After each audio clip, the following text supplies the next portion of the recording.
She lost her leg in an accident that stole everything: her career, her confidence, her reason to wake up.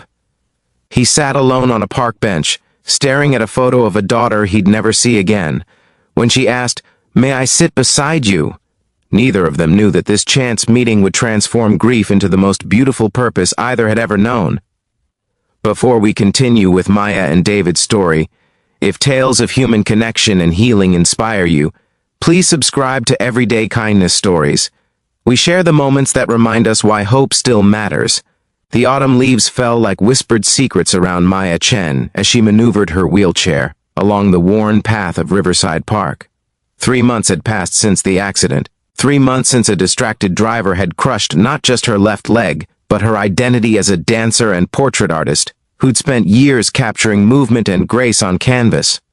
Her studio apartment was filled with unfinished paintings, faces frozen mid-laugh, bodies caught in motion she'd never perform again. The prosthetic leg her insurance barely covered sat in its box, untouched. She couldn't bear to look at it, couldn't bear to imagine herself as anything other than broken. The October air carried the scent of rain and dying leaves as Maya spotted him, a man in his 50s sitting motionless on a bench, his shoulders curved inward like a question mark. In his hands he held a photograph, staring at it with an intensity that made the rest of the world disappear. Something about his stillness called to her own. "May I sit beside you?" Maya asked softly, her voice rusty from weeks of silence. The man looked up, his eyes red-rimmed and distant. For a moment she thought he'd say no. Then he nodded, shifting slightly to make room, though the bench was already empty except for him. Maya locked her wheelchair and transferred to the bench with practiced movements that still felt foreign to her body. They sat in silence for several minutes. The man continued staring at the photograph. Maya could see it now. A girl, maybe 8 or 9, with wild curly hair and a gap-toothed smile, holding up a crayon drawing of a rainbow. "She loved art," the man said suddenly, his voice cracking on the past tense. "Emma, my daughter. She'd draw on everything, napkins, receipts, the walls when she thought we weren't looking." Maya's throat tightened. "Loved? Leukemia. 2 years ago." He traced the photograph with his thumb. "I come here every day. This was her favorite spot. She'd feed the ducks, tell me stories about the clouds being cotton candy factories." He laughed, but it sounded like breaking glass. "I keep thinking if I sit here long enough, I'll remember how to breathe again." The words hung between them, heavy as stones. "I'm sorry," Maya whispered, because what else could she say? "Are you?" David turned to her for the first time, really looked at her. His gaze fell to her missing leg, but there was no pity in his eyes, only recognition of someone who understood loss. "People always say they're sorry, but they don't know what sorry means. Sorry is waking up every morning and forgetting for 3 seconds that she's gone. Sorry is finding her drawings in coat pockets and losing your breath. Sorry is—" His voice broke completely. Maya reached out, her hand hovering uncertainly before settling on his arm. "I lost my leg 3 months ago. Car accident. I was a dancer and an artist, and now I don't know what I am." David looked at her hand on his arm, then at her face. "You're here. You asked if you could sit beside me. That's something." "Is it?" Maya's voice was bitter. "Because most days I don't want to be anywhere. I can't dance. I can barely paint. I look at my old work and I just see everything I've lost." "What did you paint?" "People, movement, joy." She laughed harshly. "Ironic, right? I captured life in motion, and now I'm stuck." David was quiet for a long moment, still holding Emma's photograph. Then he said something that would echo in Maya's mind for years to come. Emma spent her last 6 months in a hospital bed. Couldn't walk, could barely hold a crayon toward the end. But she never stopped drawing. Her nurses said she'd stay up all night sketching on whatever paper they'd give her. Medical forms, napkins, the backs of get-well cards. He reached into his jacket pocket and pulled out a folded piece of paper, worn soft from handling. This is the last thing she drew. The morning before Before. He unfolded it carefully, reverently. Maya leaned closer. It was a simple drawing, done in shaky crayon lines, 2 stick figures holding hands under a bright sun. The larger figure had Daddy written above it in uneven letters. The smaller one said me. At the bottom, in the careful handwriting of a child who knew these might be her last words, "We are still dancing." Maya's vision blurred with tears. She couldn't walk, David continued, his voice steady now, powerful. But she was still dancing. In here. He touched his chest over his heart.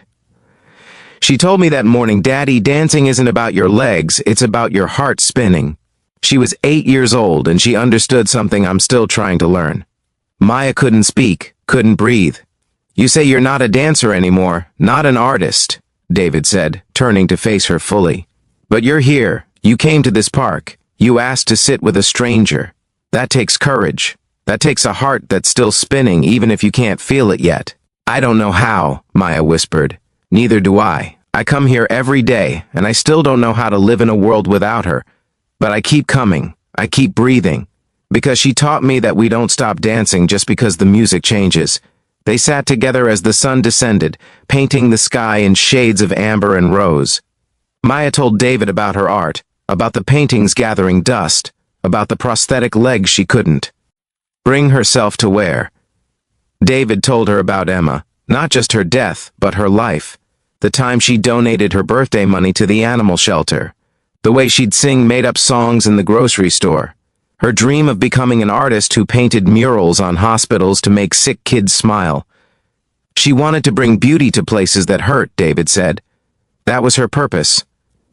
Something shifted in Maya's chest, a small, fragile thing, like the first crack in ice before spring. "I have to go," she said finally, as streetlights began flickering on. "But would it be okay if I came back tomorrow?" David looked at her with surprise, then something that might have been hope. "I'd like that. Are you still with us? If Maya and David's connection is touching your heart, let us know in the comments below. Your words matter to us and to others who need these reminders." Maya returned the next day, and the day after that. She and David fell into a routine, meeting at the bench, sharing silence and stories in equal measure. She brought sketches she'd managed to complete, shaky and uncertain.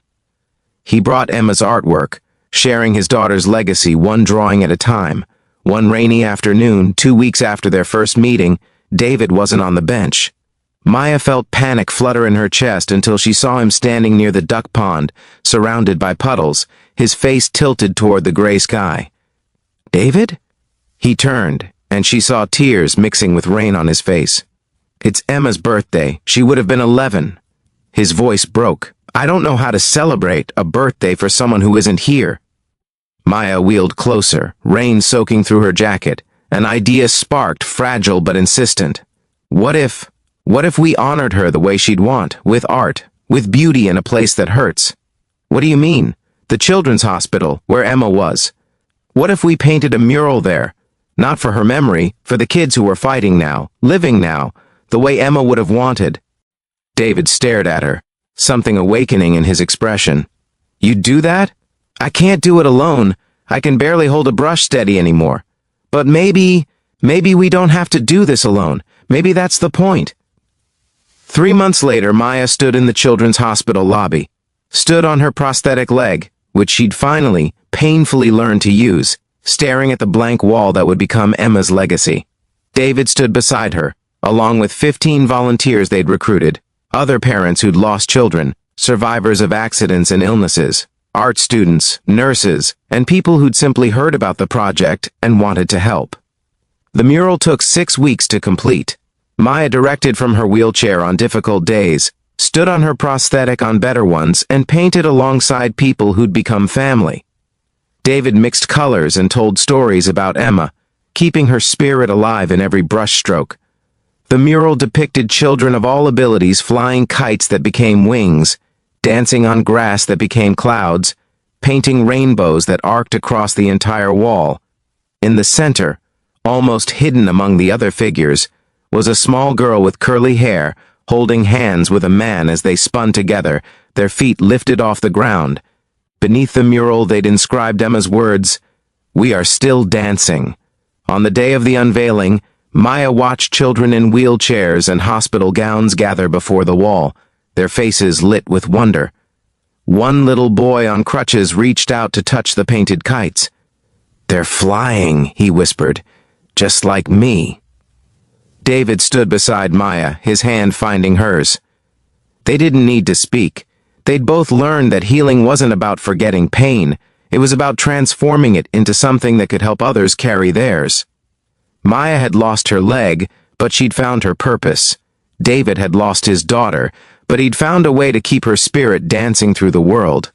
And it had started with the simplest, bravest question: "May I sit beside you?" Thank you for joining us on Maya and David's journey from grief to grace, from loss to legacy. If this story moved you, inspired you, or reminded you that our deepest wounds can become our most profound gifts, please like this video, share it with someone who needs hope today, and subscribe to Everyday Kindness Stories. We tell the kinds of stories that heal, uplift, and remind us what it means to transform pain into purpose, to find connection in the darkest moments, and to keep dancing even when the music changes.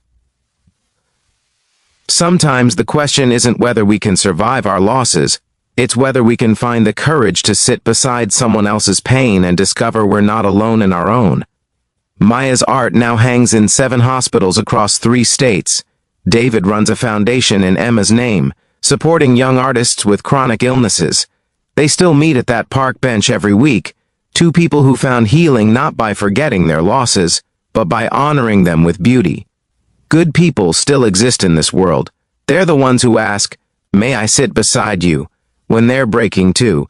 They're the ones who remind us that we're still dancing, even when we can't feel our feet. Your story matters too. Stay kind, stay brave, keep dancing. True healing doesn't erase our scars. It transforms them into windows through which light can enter and through which we can see others who walk in darkness. The purpose we seek often emerges not despite our pain, but because of it, when we choose to sit beside someone else's suffering and discover that connection is the bridge between loss and legacy.